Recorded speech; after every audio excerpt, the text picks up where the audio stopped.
दोस्तों 114 fighter jet की MRFA deal पिछले 15 सालों से ऐसे ही लटकी हुई है, लेकिन इस फाइटर जेट डील में अब भारत को 100% टेक्नोलॉजी ऑफर कर दी गई है। आप सभी ये बात जानते ही हैं कि MRFA डील में भारत $20 बिलियन खर्च कर 114 फाइटर जेट खरीदना चाहता है जो मीडियम कैटेगरी के हों। लेकिन आज साब ग्रुप की तरफ से अपने ग्रिपेन ई फाइटर जेट की 100% टेक्नोलॉजी भारत को MRFA डील में ऑफर कर दी गई है। ग्रिपेन ई एक अच्छा फाइटर जेट है और ग्रिपेन ई और रफाल ये दोनों ही वो फाइटर जेट हैं जो MRFA डील में हमारी वायुसेना की सभी जरूरतों को पूरा कर रहे हैं। लेकिन अब सवाल ये आता है कि 100% टेक्नोलॉजी मिलने के बाद क्या हम इस फाइटर जेट को लेंगे या फिर नहीं लेंगे।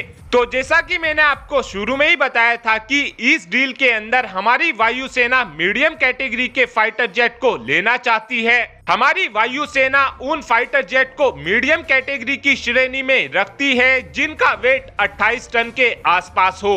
फिलहाल जो हमारी वायुसेना के पास सुखोई 30 MKI फाइटर जेट हैं, वो हैवी कैटेगरी के फाइटर जेट हैं क्योंकि इनका वेट 39 टन है। और हमारी वायुसेना रफाल फाइटर जेट को एक मीडियम कैटेगरी का फाइटर जेट मानती है क्योंकि इस फाइटर जेट का वेट 28 टन होता है। और लाइट वेट कैटेगरी को हमारी वायुसेना 17.5 टन को मानती है। जो फिलहाल हमारे पास तेजस फाइटर जेट है वो लाइट वेट कैटेगरी के अंडर ही आता है। लेकिन जो साब ग्रुप की तरफ से भारत को अपना Gripen E fighter jet offer किया जा रहा है, ये फाइटर जेट कोई मीडियम वेट कैटेगरी का फाइटर जेट नहीं है, बल्कि इस फाइटर जेट का वेट तो हमारे तेजस फाइटर जेट से भी 1 टन कम है। इसीलिए इस बात के चांसेस बहुत ही ज्यादा कम हो जाते हैं कि हमारी वायुसेना की तरफ से ग्रिपेन ई फाइटर जेट को अपनी वायुसेना में शामिल किया जाएगा। लेकिन जो हमारे HAL की तरफ से तेजस मार्क 2 फाइटर जेट बनाया जा रहा है,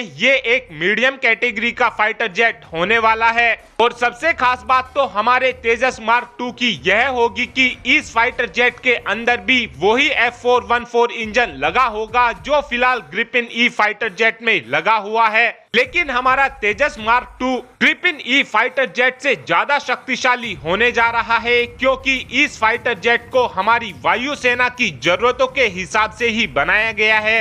इसीलिए इस बात के चांसेस बहुत ही ज्यादा कम है कि भारत की तरफ से ग्रिपेन ई फाइटर जेट को एक्वायर किया जाए। पर्सनली मुझे ऐसा लगता है कि MRFA डील में भारत को अपने तेजस मार्क 2 को भारी संख्या में अपनी वायुसेना में शामिल करना चाहिए। और इतने पैसे में तो हम तेजस मार्क 2 को 200 की संख्या में खरीद सकेंगे। आपको क्या लगता है कि क्या हमें MRFA डील में ग्रिपेन ई फाइटर जेट को लेना चाहिए या फिर रफाल फाइटर जेट को लेना चाहिए? क्या हमें खुद के बने फाइटर जेट को ही अपनी वायुसेना में शामिल करना चाहिए? इस बात का आंसर आप कमेंट बॉक्स में दे सकते हैं। Thanks for watching this video. Have a good day.